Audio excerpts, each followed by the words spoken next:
오늘 우리 함께 은혜 나눌 말씀은 구약성경 시편 25장 12절로 14절 말씀입니다. 구약성경 시편 25장 12절에서 14절 말씀입니다. 12절로 14절 제가 찾으신 줄로 알고 봉독해 드리겠습니다. 야훼를 경외하는 자 누구냐? 그가 택할 길을 그에게 가르치시리로다. 그의 영혼은 평안히 살고 그의 자손은 땅을 상속하리로다. 야훼의 친밀하심이 그를 경외하는 자들에게 있으며 그의 언약을 그들에게 보이시리로다. 아멘. 저는 오늘 봉독해드린 말씀을 통해서 야훼를 경외하는 자라는 제목으로 하나님 말씀을 전하겠습니다. 성령님께서 우리에게 큰 은혜와 축복을 더해 주시기를 바랍니다. 여러분, 야훼를 경외한다라는 것에 무슨 의미겠습니까? 성경을 보면은 야훼를 경외함에 대해서 많이 알려주시는데 그 요점은 야훼를 경외하는 것이 지혜의 근본이다. 많은 성경 구절들이 있는데 그 가운데 하나의 요점으로 결론을 지으면은 야훼를 경외하는 것은 인간의 근본이고 그것이 바로 지혜다. 그것을 알려주고 있습니다. 잠언서 9장 10절에도 야훼를 경외하는 것이 지혜의 근본이요 거룩하신 자를 아는 것이 명철이니라 라고 말했습니다. 하나님 외에 다른 존재를 향해서는 존경이라는 단어를 쓰면은 충분할 것입니다. 그러나 하나님을 향해서는 존경이라는 그 단어로는 좀 부족하다는 그런 느낌이 있습니다. 경외함이라는 이 단어는 사전적인 의미로 두려워한다라는 뜻입니다. 성도들이 하나님을 향해서 사랑하지만 어려워하는 것.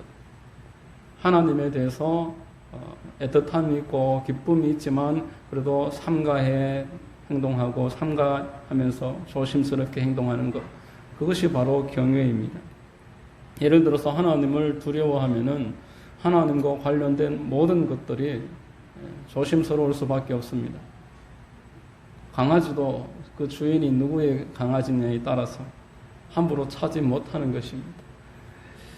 하나님을 두려워한다 하는 것은 하나님의 말씀에 대해서 아주 각별히 주의를 기울이는 것입니다. 10계명 2계명에 보면은 우상에게 절하지 말라 이렇게 말했는데 신사 숭배를 할 때에 왜 우상에게 그 많은 사람들이 절을 했겠습니까? 하나님보다 그 강요하는 우상 숭배를 독촉하는 자들이 더 두려웠기 때문에 우상 숭배를 할 수밖에 없었을 것입니다. 3계명에 삼가 야훼의 이름을 망령되이 부르지 말라라고 했고 4계명에 안식일을 기억하여 거룩하게 지켜라 이 말씀도 마찬가지입니다. 분명히 하나님께서는 하나님과 세상 사이에서 선택을 해야 되는 순간이 왔을 때에 하나님의 자녀들이 과연 하나님을 선택할 것인지 여기에 대단히 관심을 기울이고 계십니다. 하나님은 당신의 말씀을 떠는 자, 당신의 말씀이라면은 주의하는 자를 찾고 계십니다. 과거에 한국 교회가 주일이면은 음식점에도 찾지 않던, 음식점도 가지 않던 그런 시절이 있었습니다. 우스갯말처럼 들리겠지만 목회자들이 토요일 날 밤 11시 50분에 면도를 했다고 합니다. 깜빡 잊었다가 자칫 12시 다 된 시간에 면도하다가 절반도 면도하지 못하고 다음날 단위에 섰다라는 그런 우스갯 이야기들도 있을 정도였습니다. 이를 율법적이다 그렇게 사람들이 이야기를 했지만 그런데 그 시절의 교회는 세상에 인정을 받았습니다. 그 시절에는 세상 사람들이 교회를 함부로 말하지 않았고 믿지 않을지라도 교회에 대해서 손가락질하지 않았습니다. 큰 교회가 있는 지역에는 탐관 오리들이 오히려 뇌물을 써서 그 지역에 가지 않았다라는 그런 기록까지도 있습니다. 제가 어릴 적에는 대학생들이 그 북이나 탬버린 같은 거 가지고 동네를 한 바퀴 돌면은 어린아이들 30명 정도 데리고 오는 이런 예사였습니다. 왜냐하면 어른들이 교회 가는 것에 대해서 막지 않으셨고 교회를 오히려 가서 시원한 데 가서 잘 놀다 오너라. 네 친구도 가는데 너도 가거라. 이렇게 주일이면은 여름 성경학교가 되면은 애들을 보낼 정도였습니다. 그러나 하나님을 경외하는 것이 신앙의 근본이라는 것에 대해서 말하기를 주저하기 시작하고 또 이 일에 대해서 간과하면서부터 교회는 자유는 얻었을지언정 더 중요한 것을 잃어버렸습니다. 교회가 세상의 빛과 소금의 역할을 감당하라는 하나님의 그 목적을 잃어버렸고 세상에 하나님을 드러내 보일 수 있는 신적 기관으로서의 역할을 상실하게 된 것입니다. 사도들이 사도행전에서 주님께 크게 쓰임받았던 것에는 큰 변화가 있는데 하나님의 말씀이라면은 다른 것을 생각하지 않는 그런 사람으로 바뀌어진 것입니다. 사도행전 4장 18절 말씀, 그들을 불러 경고하여 도무지 예수의 이름으로 말하지도 말고 가르치지도 말라 하니 베드로와 요한이 대답하여 이르되 하나님 앞에서 너희의 말을 듣는 것이 하나님의 말씀을 듣는 것보다 옳은가 판단하라, 이렇게 말했습니다. 사도행전 5장에는 베드로와 사도들이 대답하여 이르되 사람보다 하나님께 순종하는 것이 마땅하니라. 또 다른 사도행전 5장 41절에 사도들은 그 이름을 위하여 능력받는 일에 합당한 자로 여기심을 기뻐하면서 공회 앞을 떠나니라 라고 말했습니다. 세상 권력 앞에 서서 주저하지 않았고 하나님과 세상 앞에 서서 단호하게 하나님을 선택할 만한 그러한 믿음이 주어졌습니다. 부활하신 예수님을 만났기 때문입니다. 성령으로 충만함을 받았기 때문이었습니다. 사도뿐만 아니라 스데반 그리고 빌립과 같은 집사님들도 표적이 나타났고 이적이 일어났습니다. 많은 사람들을 주님께로 인도하기 시작을 했었습니다. 그들에게도 동일한 특징이 있었습니다. 하나님 말씀 앞에 두려워 떠는 모습이 있었습니다. 다시 말하지만 오늘날 교회에 있어서 가장 큰 문제는 돈이 없어서 구제를 하지 못함도 아니요, 사람이 없어서 봉사를 하지 못함도 아니요, 하나님을 경외하지 않는 것이 오늘날 교회의 문제입니다. 하나님을 경외하지 않으면 하나님이 함께 하시지 않는다고 하셨습니다. 사도행전에 우상숭배했던 그 출애굽기에 우상숭배했던 그 이스라엘 백성들을 하나님이 너희들끼리 올라가라. 이제 나는 너희들과 동행하지는 않을 것이다. 용서는 하지만 함께 하지 않는다. 분명히 그렇게 말씀했습니다. 그러므로 교회가 하나님 경외함을 다시 회복할 수만 있다면은 다른 여타의 문제들도 다 같이 극복될 수 있을 것입니다. 오늘 본문의 말씀은 하나님께서 당신을 경외하는 자들에게 주시는 약속이 기록되어 있습니다. 첫 번째, 주를 경외하는 자에게 가야 할 길을 가르쳐 주시겠다고 하셨습니다. 12절 말씀 한번 읽어보겠습니다. 시작. 야훼를 경외하는 자 누구냐? 그가 택할 길을 그에게 가르치시리로다. 즉 그가 가야 할 길 하나하나를 복되게 인도해 주시겠다라고 말씀하십니다. 예수님께서 성령님을 소개하실 때 요한복음 14장 16절에 보면은 아더 파라클레토스 이렇게 표현하신 적이 있었습니다. 또 다른 보혜사다라는 표현입니다. 요한복음 14장 16절에 내가 아버지께 구하겠으니 그가 또 다른 보혜사를 너희에게 주사 영원토록 너희와 함께 있게 하리니, 이렇게 말했습니다. 이 말의 의미는 예수님도 보혜사다라는 뜻입니다. 예수님이 보혜사이며 성령님도 보혜사인데 또 다른 보혜사다. 내가 가지만 성령님께서 오시기 때문에 너희들의 나를 통해서 받았던 인도함보다 더 넘치는 인도함이 있을 것이다 라고 했습니다. 보혜사라는 말의 의미는 곁에서 돕기 위해 부름받은 자라는 뜻입니다. 성도와 함께 하시며 변호사 역할을 하시고 안내자로서 또 위로자로서 상담자로서 우리와 함께 계시는 분이 보혜사십니다. 여러분, 우리가 초행길을 갈 때에 안내자가 함께 하면은 아무리 초행길이라도 전혀 염려될 것이 없습니다. 가야 될 곳을 알려주고 갈 필요 없는 곳에 대해서는 건너뛰게 해줄 것입니다. 마라톤을 할 때에 페이스메이커들이 그 앞에서 달립니다. 한 5km 정도 구간을 두고 마라톤 전문가들이 먼저 앞에서 뜁니다. 지금 이 정도 수준을 띄워줘야지만 2시간 10분대에 도달할 수 있다면서 앞에서 뛰는 사람들이 있습니다. 그 사람들을 따라가야지만 기록을 갱신할 수가 있고 그 사람들보다 처져버리면 기록에서 멀어지는 것입니다. 호산을 오를 때 쉐르파라는 사람들이 있습니다. 쉐르파들은 먼저 에베레스트 같은 산에 올라가서 로프 걸만한 장소, 잠잘 장소 모든 것들을 점검하는 사람들입니다. 매년 에베레스트에 올라가서 25번이나 올라간 사람이 있다고 합니다. 전문적인 가이드라면은 다른 사람들을 인도할 때 미리 준비를 다 거칩니다. 먼저 가서 그 상황에 대해서 파악을 반드시 합니다. 제가 청년부 임원으로 섬길 때에 매년 가는 여름 수련회 그 물놀이 하는 계곡이 있었는데 거기에 매년 한 7년 정도를 매년 가서 점검을 했습니다.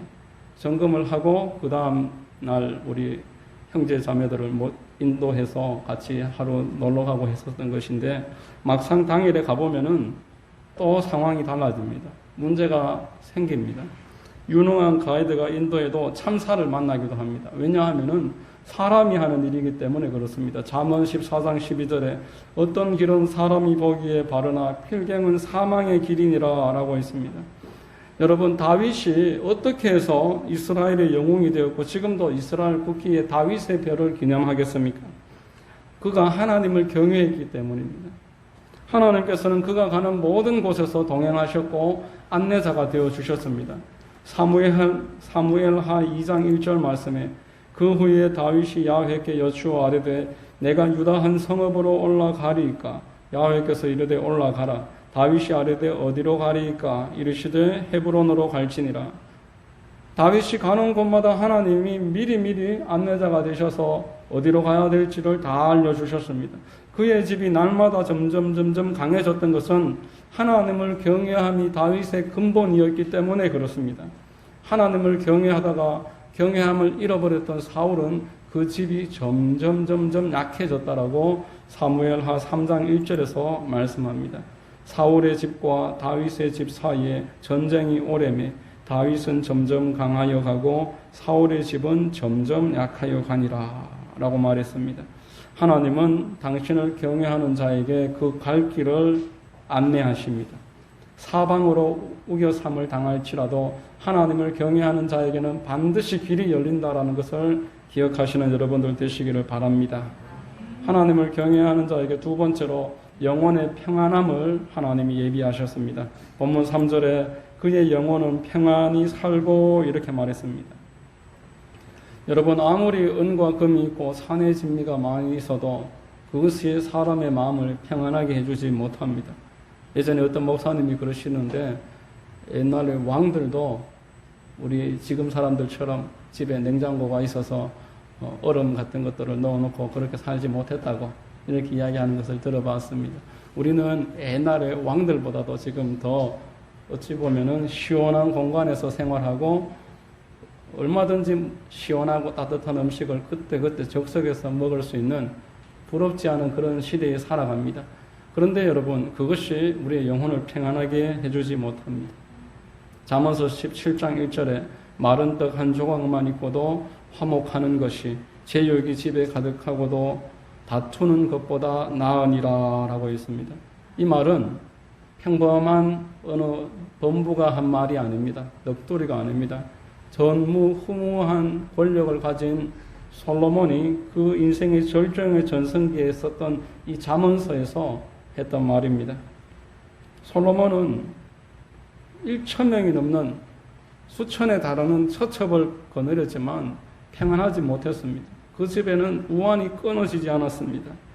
그 말년의 인생을 어느 정도 충분히 경험하고 기록한 전도서 6장 3절에 사람이 비록 100명의 자녀를 낳고 또 장수하여 사는 날이 많을지라도 그의 영혼은 그러한 행복으로 만족하지 못하고 또 그가 안장되지 못하면 나는 이르기를 낙태된 자가 그보다 낫다 하나니 이렇게 말했습니다. 여러분, 100명의 자녀를 낳으려면은 집이 한 100개가 있어야 될 것이고 처첩도 그만큼 있어야 되고 그들을 돌볼 만한 경제력도 있어야 되고 건강도 있어야 될 것입니다. 그런데 그것을 가진 자일지라도 하나님을 경외함이 없는 사람에게는 행복이 없다라는 것입니다. 결국 낙태된 자도 그보다 낫다 이렇게 표현하고 있습니다. 예수님은 가룟 유다에게 차라리 태어나지 않았더라면 저에게 좋을 뻔하였다 이렇게 말했었습니다. 로마서 2장 9절 말씀에 악을 행하는 각 사람의 영에는 환난과 곤고가 있으리니 죄 문제가 해결되지 않고서 결코 평안함과 기쁨과 만족이 우리에게 없습니다. 참된 평안함은 하나님께서만 주실 수 있는 것입니다. 사도들이 어떤 환경에 처해서도 그 환경 가운데서도 기뻐하고 승리할 수 있었던 것은 하나님이 그들과 함께 하셨고 그 마음에 끊임없이 열매를 주셨기 때문에 그렇습니다. 베드로가 감옥을 들어가서 편안하게 있었던 장면이 나옵니다. 평안해서 먼저 야고보 사도가 먼저 순교했는데 이제 그 다음날 자기 차례인데도 평안히 잠을 잡니다. 간수 4명이 양쪽에서 한 팔씩 잡고 있고 문 앞에 2사람이 지키고 있고 그 4명이 사교대를 하면서 자기를 지키는데 베드로가 편안히 잠을 잤습니다. 사도행전 12장 6절과 7절에 보면은 헤롯이 잡아내려고 하는 그 전날 밤에 베드로가 2 군인 틈에서 2 쇠사슬에 매여 누워 자는데 파수꾼들이 문 밖에서 옥을 지키더니 홀연히 주의 사자가 나타나며 옥중에 광채가 빛나며 또 베드로의 옆구리를 쳐 깨워 이르되 급히 일어나라 하나 쇠사슬이 그 손에서 벗어지더라 이렇게 말했습니다. 저는 이 말씀을 읽으면서 그 풍랑 위에 예수님과 제자들이 생각났습니다. 그 풍랑이 치고 배에 물이 들어오고 제자들이 아우성 치는데 예수님은 배 위에서 곤히 주무셨습니다. 마음이 편안하셨던 것입니다. 제자들이 왜 우리가 죽는 것을 돌보지 않습니까? 베드로를 위시해서 예수님에게 그렇게 아우성을 치니까 예수님이 일어나셔서 너희가 어찌하여 무서워하느냐? 왜 이렇게 믿음이 없느냐? 이렇게 책망하셨던 것입니다. 여러분, 평안함은 하나님이 주시는 선물입니다. 예수님이 부활하시고 제자들을 찾아오셔서 그들에게 첫 마디가 너희에게 평안이 있을지어다 이렇게 말씀하시면서 이렇게 숨을 불어주셨습니다. 하나님이 주시는 그 영으로 말미암아 평안을 얻을 수 있다라는 그런 의미입니다. 평안을 너희에게 끼치노니 곧 나의 평안을 너희에게 주노라. 내가 너희에게 주는 것은 세상이 주는 것과 같지 아니하니라. 너희는 마음에 염려하지도 말고 근심하지도 말라. 예수님이 말씀하셨습니다. 여러분, 야훼를 경외하는 자가 인도함을 받습니다.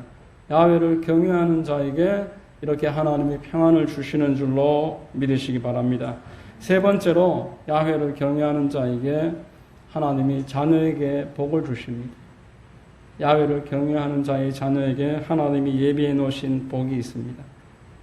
13절 후반부에 보면은 그의 자손은 땅을 상속하리로다 이렇게 말했습니다.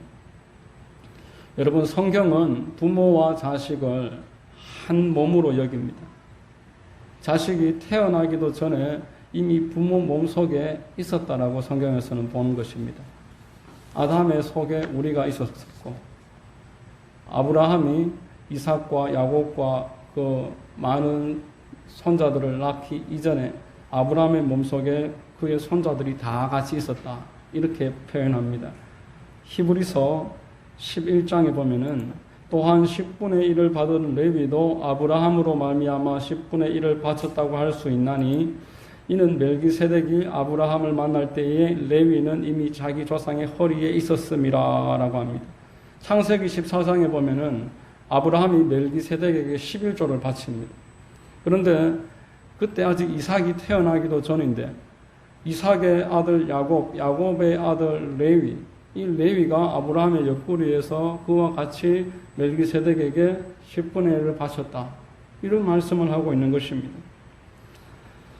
하나님은 이렇듯 우리 부모와 자식을 한 몸으로 보시고 자식들은 영문도 모른 제 부모와 함께 상과 벌을 아울러서 공동 책임으로 누리게 됩니다.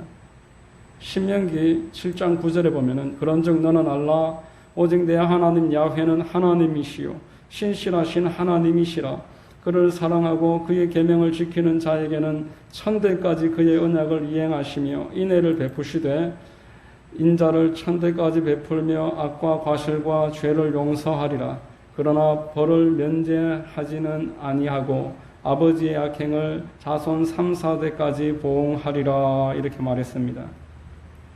여러분, 참으로 감사한 것은 하나님을 경외할 때 천대까지 자녀들에게 복을 주시겠다고 하셨습니다. 죄에 대해서는 3, 4대까지 보응하시겠다고 하십니다. 그러므로 하나님을 경외하기로 마음을 먹고 하나님 경외하는 일을 선택해서 행하기 시작하면은 그의 자손들은 큰 복을 얻게 되며 일생에 그 부모의 공로를 누리게 되는 것입니다. 하나님을 경외함을 인생의 목적으로 삼았던 미국의 신학자가 있습니다. 미국 최대의 신학자이고 부흥사이고 또 철학자로 손꼽히는 조나단 에드워즈 목사님입니다. 이분의 인생의 목적은 어떻게 하면 예수님을 닮을 수 있을까? 그렇게 해서 10대 시절에 70가지의 결심문을 만들어서 매주마다 그 결심문을 읽으면서 자기 스스로 이 결심문에 맞춰서 살아가고 있는지 확인을 했습니다. 그가 얼마나 경건한 삶을 살았든지 그의 사역은 전 세상에 영향을 끼치기 시작했고 또 후대의 사람들은 사도 바울 이후로 가장 예수 그리스도를 닮은 사람으로 이 조나단 에드워즈를 손꼽습니다. 그가 기록했던 결심문 70가지가 있는데 그 중에 38번 말씀을 보면은 주일에는 절대로 농담이나 우스갯소리를 하지 말자 이렇게 기록하고 있습니다. 자칫 대단히 율법적으로 보이지만 하나님을 경외하는 삶을 치열하게 살았던 성도의 모습을 보게 됩니다. 한국 교회에도 이 조나단 에드워즈의 후손들이 얼마나 큰 복을 받았는지는 많이 알려져 있습니다.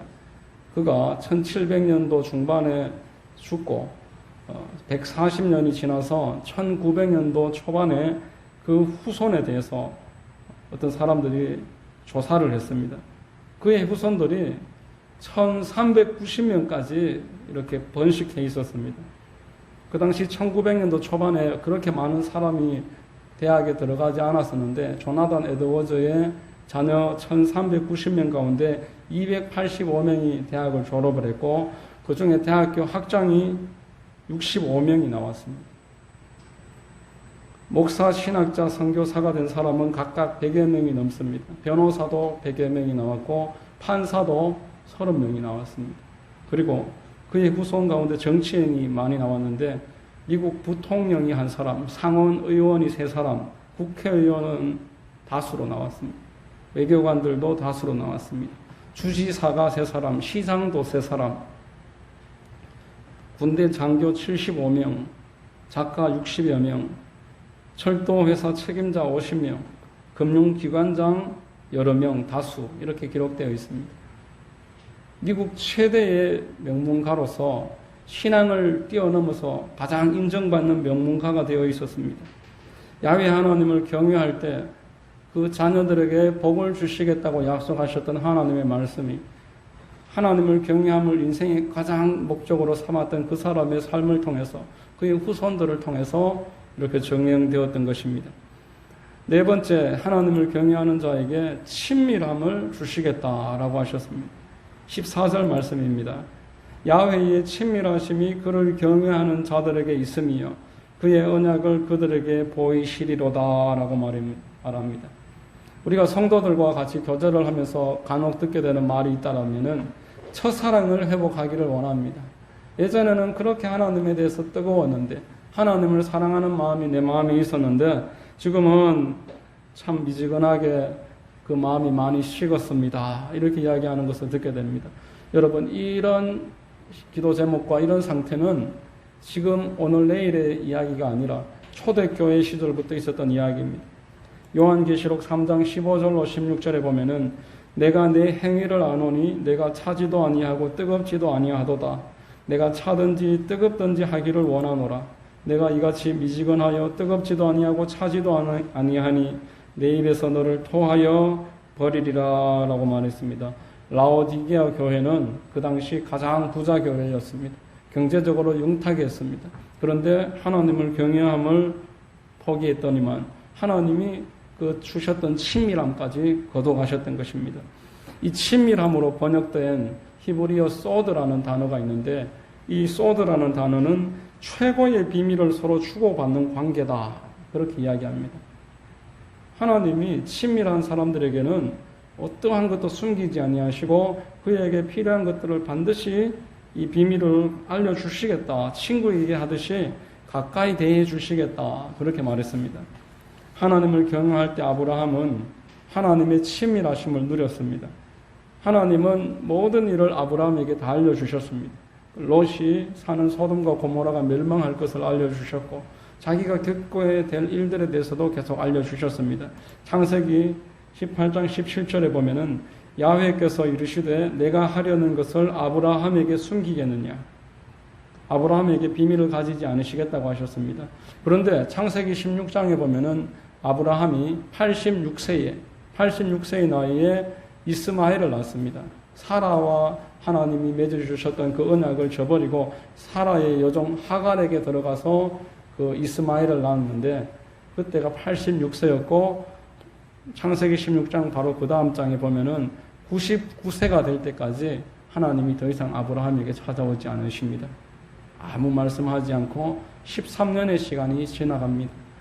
하나님의 친밀함이 13년 동안 거두어졌던 것입니다. 여러분, 말씀을 맺겠습니다. 하나님은 거룩하신 분이십니다. 그러므로 사람은 그분을 대할 때에 경외심을 가지고 조심하는 마음을 가지고 늘 대해야 됩니다. 하나님께서 우리를 사랑하신다고 해서 이 경외심에 대해서 소홀히 여기고 그것을 망각해버리면은 하나님이 경외하는 자에게 예비해 놓으신 이 축복들까지도 함께 잃어버리게 되는 것입니다. 구원은 은혜로 받지만 축복은 심은 것을 거두는 것입니다. 하나님을 경외함으로 갈 길을 인도함을 받고 영원히 평안함을 얻고 자손이 축복을 얻으며 우리에게 하나님이 친밀함을 허락하십니다. 이러한 하나님이 주시는 경외하는 자가 누리는 복을 여러분 모두가 누리게 되시기를 예수님의 이름으로 축원합니다. 기도하겠습니다.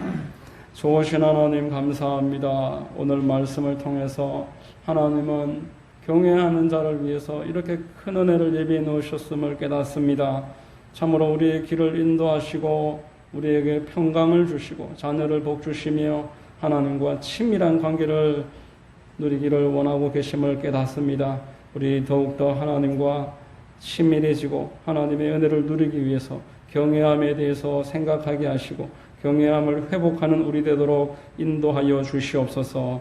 모든 것을 믿고 감사하오며 거룩하신 우리 구주 예수님의 이름으로 기도드립니다. 아멘.